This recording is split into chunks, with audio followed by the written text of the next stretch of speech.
up real quick. Oh, hello, face. So sorry, but I glanced over for some unknown reason. I thought these gold rings were bees. I was like, what the?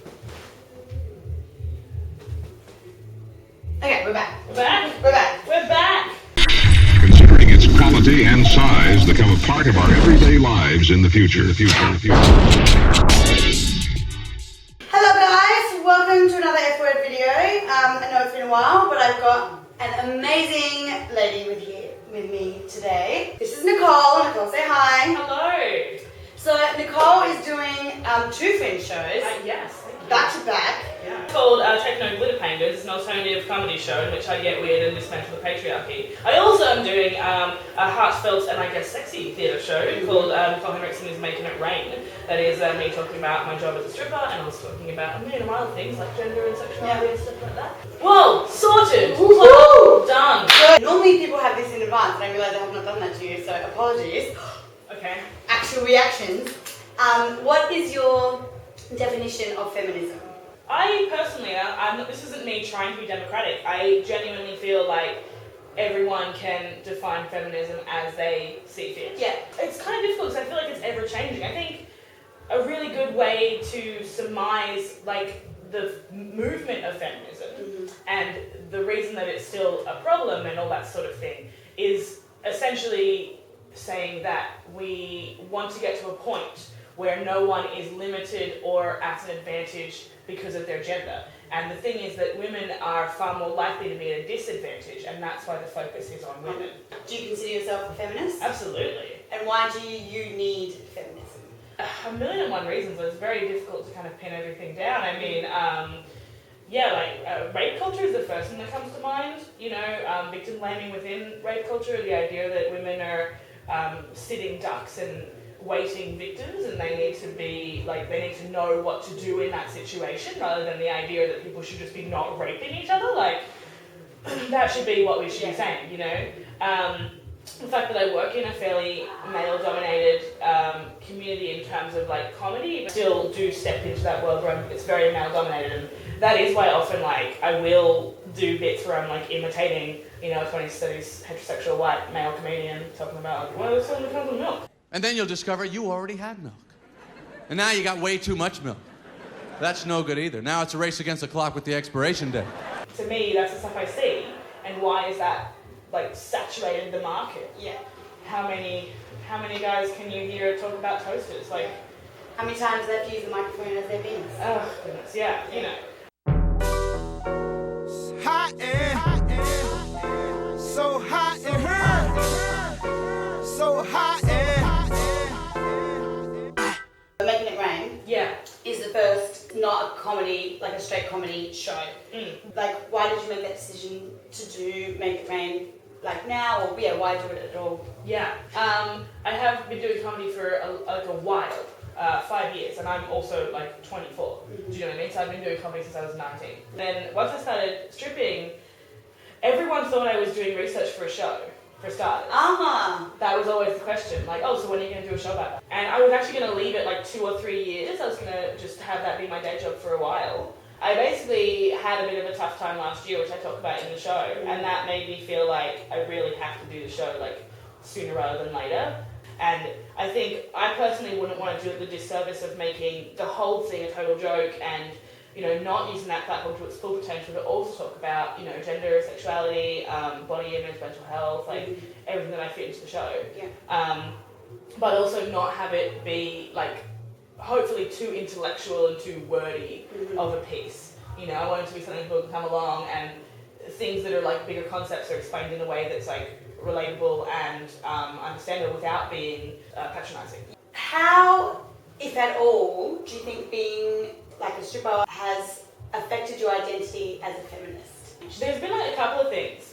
Like one of the first things that comes to mind is how sure as a stripper, as a dancer, as like a sex worker who doesn't actually have sex with customers, how sure you have to be of your boundaries and how able you are to enforce those boundaries in that setting.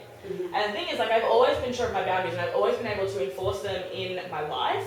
But in that setting, it's so different. Like, it's not me, it's Minnie, you know, and I've got to know how to negate that so that we both are in a good place, you know. And I personally don't want too much confrontation myself in that space. Like, I don't see why I'd put, like, I mean, that's just more effort. So there's that kind of boundaries thing, and then there's something I talk about in the show, the kind of confrontation that I had of being around young women who were speaking about their bodies in a really derogatory way, and in a really, like their body was a product, but not just in the setting of work, also like in the world. Yeah. That to me was so difficult to like hear and be around. And it's not like a space. There's not a space of, oh, if I get my tits done, I'll make more money in this industry. It's like, if I get my tits done, I'll be hot. That's the end of it. I mean, there is a sense in my mind where I'm like, you're already hot, but it's not just that. It's also the sense that like, but your hotness doesn't necessarily like, but your value so like, it's so hard to even like start that conversation in that space. And then also the way they would talk about my body. Oh, Because okay. apparently after I've been working there for a while, I'd lost like heaps of weight.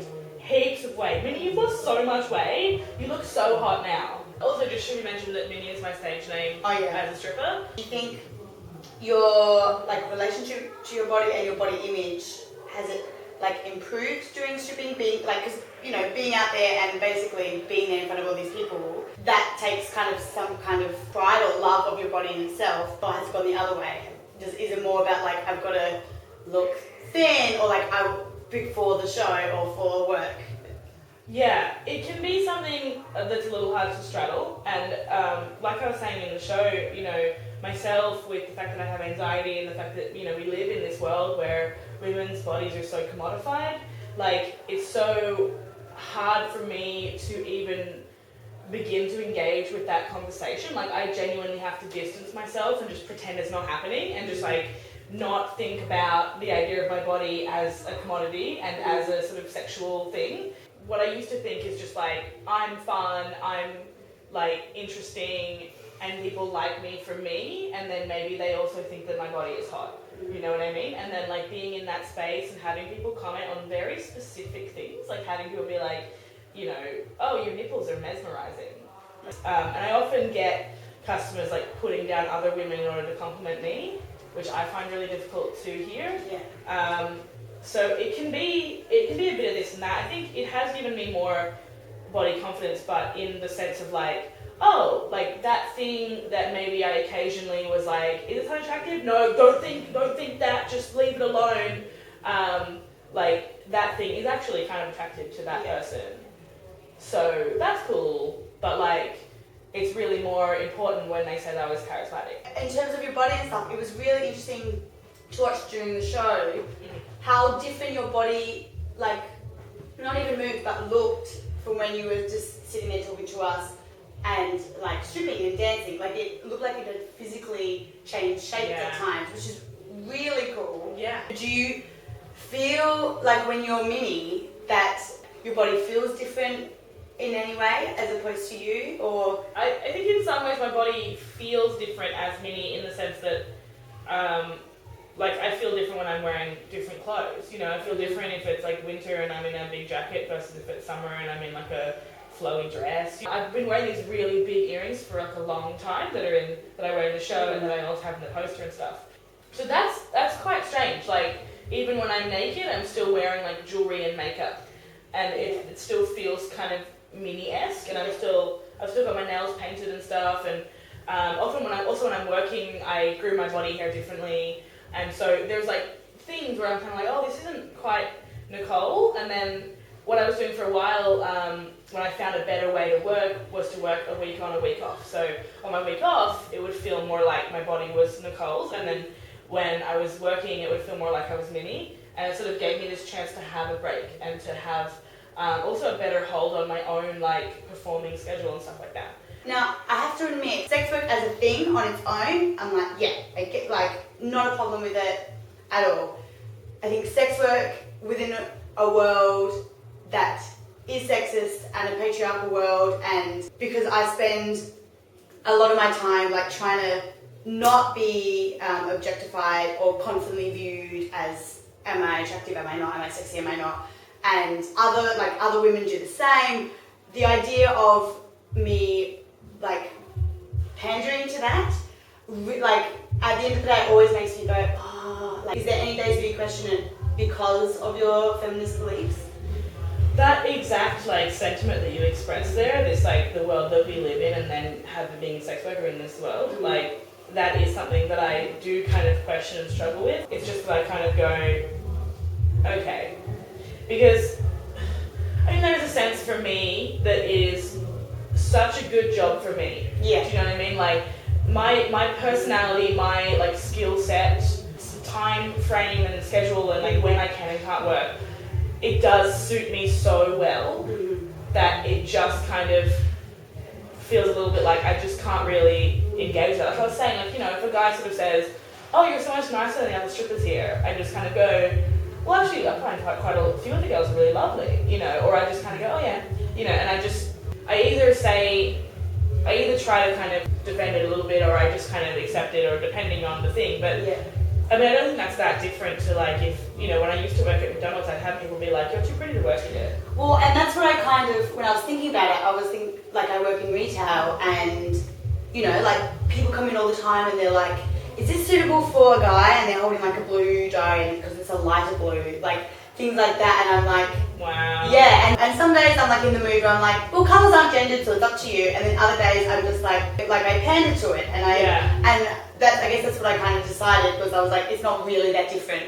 I feel like that's it. Besides, I have one more question. So we didn't actually get to say goodbye. We did not realise that we kept on talking and the camera battery had died. But I'll be putting all the details for how to go see her show below or above, depending on what forum you're watching this on, so go check it out. Thank you, Nicole, for coming on. Go see her show, everyone. I absolutely love it. There's only one more week left of the Fringe, not even a couple of days. Go see something you wouldn't normally go see. And yeah, bye!